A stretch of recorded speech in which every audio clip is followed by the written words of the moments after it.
Hello everyone, welcome back on my YouTube channel. Indian economy में आज के lecture में हम लोग डिस्कशन करेंगे इंडियन एग्रीकल्चर पे।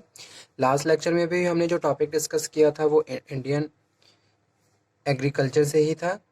आई होप आपने वो अटेंड कर लिया होगा। अगर आपको कोई भी डाउट हो, कोई भी क्वेरी हो, तो आप दोबारा से डिस्कशन कर सकते हो। ठीक है, now come to today's session, that is Indian agriculture, how it affect the economy of country and what are the main importance of Indian agriculture. तो ये हम डिस्कस करेंगे आज के इस सेशन में। ठीक है, तो शुरुआत करते हैं। Let's cover. सबसे पहले हम जानेंगे कुछ इंडियन एग्रीकल्चर के एस्पेक्ट के बारे में। So importance of agriculture in Indian economy, our economy is also called agriculture based economy। जैसा कि मैंने पहले लेक्चर में भी आपको बताया था कि जो इंडिया की इकोनॉमी है इसको एग्रो बेस्ड इकोनॉमी भी कहते हैं, क्योंकि जो मैक्सिमम पॉपुलेशन है वो एग्रीकल्चर पर डिपेंड है और जीडीपी में जितना कंट्रीब्यूशन होता है उसमें मैक्सिमम क्या है, एग्रीकल्चर सेक्टर से आता है। ठीक है, इसीलिए इंडिया को एग्रीकल्चर बेस्ड इकोनॉमी या फिर एग्रो बेस्ड इकोनॉमी कहा जाता है। ठीक है, जो इंडियन इकोनॉमी है वो क्या है, एग्रो बेस्ड इकोनॉमी है।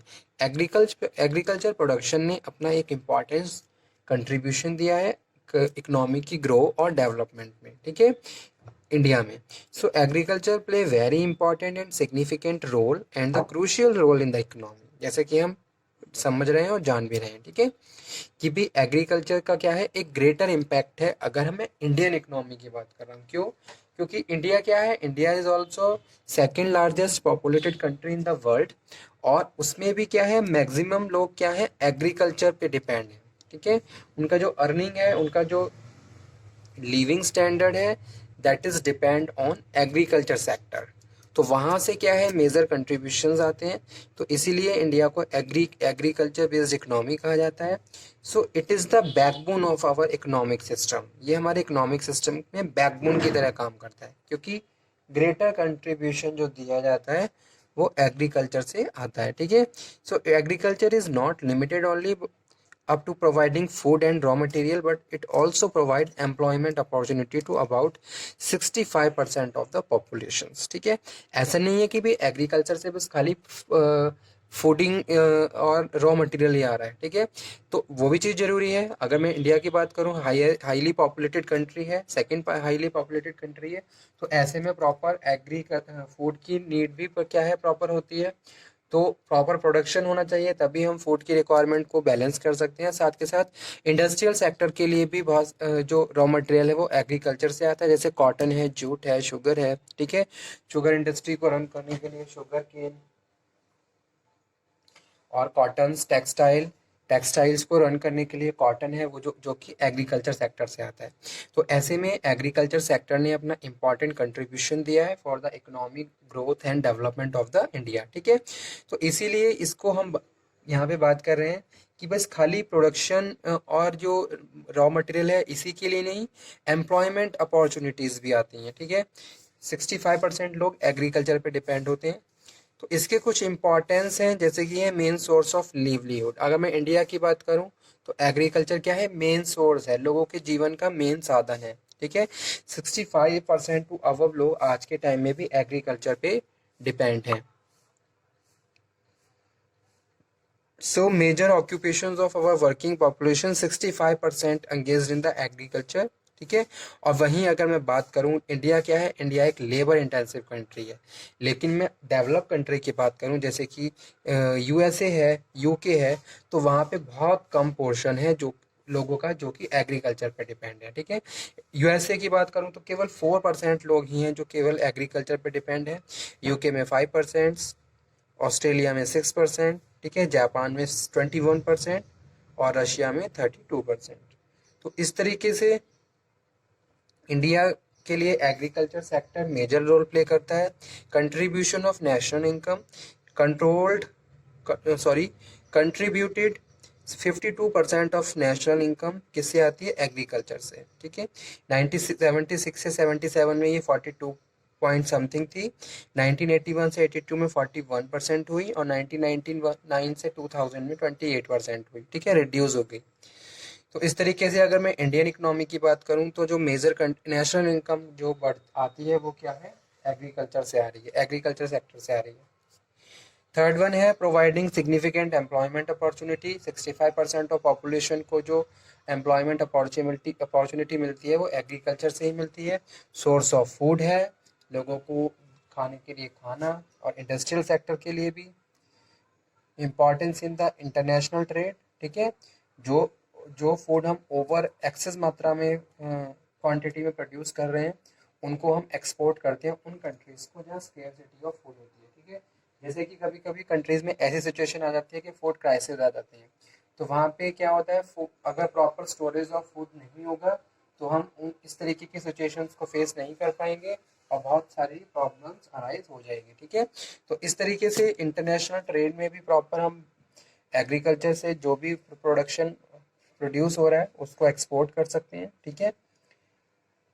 Agriculture product sugar, T, rice, tobacco, spices, ये क्या है, मेजर क्रॉप्स होती हैं जो इंडियन को एक्सपोर्ट किया जाता है इंडिया से अदर कंट्रीज़ में।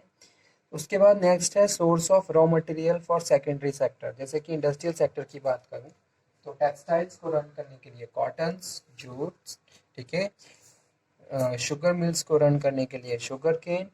तो ये सब कहाँ से आते हैं, एग्रीकल्चर रॉ मटेरियल है जो सेकेंडरी सेक्टर में अपना इम्पॉर्टेंट कंट्रीब्यूशंस देते हैं, ठीक है। उसके बाद नेक्स्ट है significant contribution to foreign exchange resources. Tea, tobacco, oil seeds, spices, raw cotton, coffee, all these crops accounted for the about 18% of total value of export, ठीक है। इन सबको अगर मिलाया जाए तो 18% क्या है, फॉरेन एक्सचेंज होता है एग्रीकल्चर से, ठीक है। Overall economic development, agriculture employees majority of people raising the living standard. तो एग्रीकल्चर से मेजर कंट्रीब्यूशन एम्प्लॉयमेंट में होता है और जहां लोग अपना एक मिनिमम लिविंग स्टैंडर्ड सेट करते हैं, ठीक है।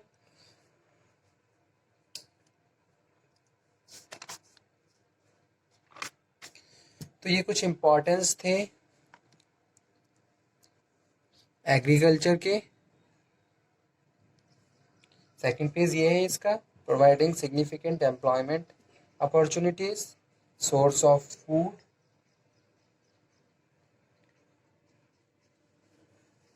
importance in international trade, sources of raw material for secondary sectors, significant contribution to foreign exchange resources, overall economic developments.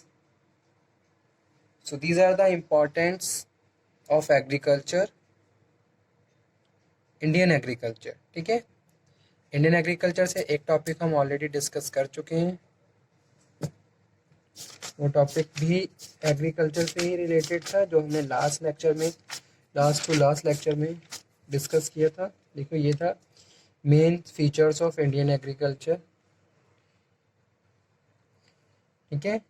Labour intensive है, ट्रेडिशनल मेथड्स फार्मिंग के हैं, मानसून डिपेंडेंसी है रहती है, fragmentation of land, small size holding है। India में ये major problem है कि वे जो फार्मर्स हैं उनके पास छोटी छोटी ज़मीनें हैं, इसकी वजह से उनके प्रोडक्शंस पे इफेक्ट पड़ता है, ठीक है। सीजनल अनएम्प्लॉयमेंट की प्रॉब्लम आ जाती है क्योंकि एग्रीकल्चर क्या है, सीजनल अपॉर्चुनिटीज़ को क्रिएट करता है। लो लेवल ऑफ प्रोडक्टिविटी है क्योंकि ट्रेडिशनल मेथड्स यूज़ कर रहे हैं, हाइब्रिड्स सीड्स को यूज़ नहीं किया जा रहा है। Dominance of food crops and lack of commercial crops, low marketing surplus from agriculture, ठीक है। उसके बाद agriculture development during 5 year plan. 5 year plan में एग्रीकल्चर पे मेजर फोकस किया गया क्योंकि इंडिया क्या है, एग्रो बेस्ड इकोनॉमी है, तो ऐसे में एग्रीकल्चर सेक्टर पे मिनिस्ट्री और जो भी गवर्नमेंट है उसने अलग अलग पॉलिसी बनाई ताकि एग्रीकल्चर प्रोडक्शन को बढ़ाया जा सके और उसको प्रॉपरली मेंटेन किया जा सके। फार्मर्स के लिए एमएसपी प्राइस सेट्स किए गए, ठीक है। प्रॉपर इरिगेशन फैसिलिटीज़ उनको प्रोवाइड की गई ताकि वो मानसून पे डिपेंड ना रहें और प्रॉपर तरीके से एग्रीकल्चर प्रोडक्शन को बढ़ा सकें, ठीक है। तो इस तरीके से बहुत सारी ऐसी पॉलिसीज़ जिनको फॉर्मुलेट किया गया और टाइम टू टाइम इम्प्लीमेंट किया गया ड्यूरिंग द 5 ईयर प्लान, ताकि एग्रीकल्चर से हम इंटरनेशनल ट्रेड को भी प्रॉपर प्रोसीड कर सकें और प्रॉपर मार्केटिंग की जो डिमांड है उसको भी फुलफिल कर सकें और साथ के साथ सेकेंडरी सेक्टर जो इंडस्ट्रियलाइजेशन है उनको भी हम प्रॉपरली रन कर सकें, ठीक है। क्योंकि अगर मैं टेक्सटाइल की बात करूं तो टेक्सटाइल्स को रन करने के लिए जो डिपेंडेंसी है वो एग्रीकल्चर पे है कि भाई cotton, raw cotton agriculture sector से आ रहा है, तो ऐसे में रॉ कॉटन अगर नहीं होगा तो एग्रीकल्चर या टेक्सटाइल इंडस्ट्रीज प्रॉपरली रन नहीं कर पाएंगी। तो इसके लिए भी प्रॉपर बहुत सारी अलग अलग तरीके से पॉलिसी बनाई गई और प्रोडक्शन को बढ़ाया गया। ठीक है, तो ये importance agriculture development during 5 year plan.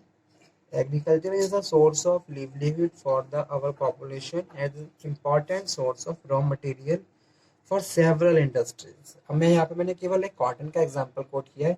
इस तरीके से बहुत सारी ऐसी इंडस्ट्रीज आज के टाइम में रन हो रही हैं जिनको रन करने के लिए रॉ मटेरियल एग्रीकल्चर सेक्टर से आता है। ठीक है, सो इट इज़ अ की indicator of economic growth and development. एक की इंडिकेटर की तरह काम करता है इकोनॉमी को ग्रो करने में और डेवलपमेंट करने में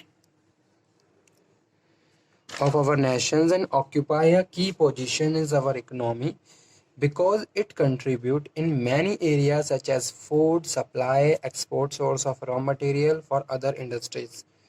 सो ऑब्जेक्टिव ऑफ प्लानिंग कमीशन के कौन कौन से ऑब्जेक्टिव थे कि भी एग्रीकल्चर प्रोडक्शन को बढ़ाया जाए, एम्प्लॉयमेंट अपॉर्चुनिटीज़ क्रिएट की जाए रूरल एरियाज़ में, pressures of population on land कम किया जाए और जो इनकम इनक्वालिटी है उसको बैलेंस किया जाए जो कि रूरल एरियाज़ में बहुत ज़्यादा है। ठीक है, तो ये मेन फीचर्स थे इंडियन एग्रीकल्चर के। इस तरीके से इंडियन एग्रीकल्चर का ये टॉपिक फिनिश हुआ। ठीक है, दोनों टॉपिक आज हमने कवर कर लिए हैं। आप किसी भी स्टूडेंट को कोई भी डाउट हो, कोई क्वेरी हो तो आप दोबारा से डिस्कशन कर सकते हो। ठीक है, और ये टॉपिक एग्जाम के पॉइंट ऑफ व्यू से इम्पॉर्टेंट है तो आप इसको नोट डाउन कर लीजिए और प्रॉपरली प्रिपेयर कर लीजिए। ठीक है, okay student, thank you very much. Next lecture में हम फिर से मिलेंगे और फिर से बात करेंगे एक नए टॉपिक पे। तब तक आप इसे पढ़िए, समझिए और कोई भी डाउट हो तो आप उसको दोबारा से डिस्कशन कर सकते हो। Thank you student, thank you very much।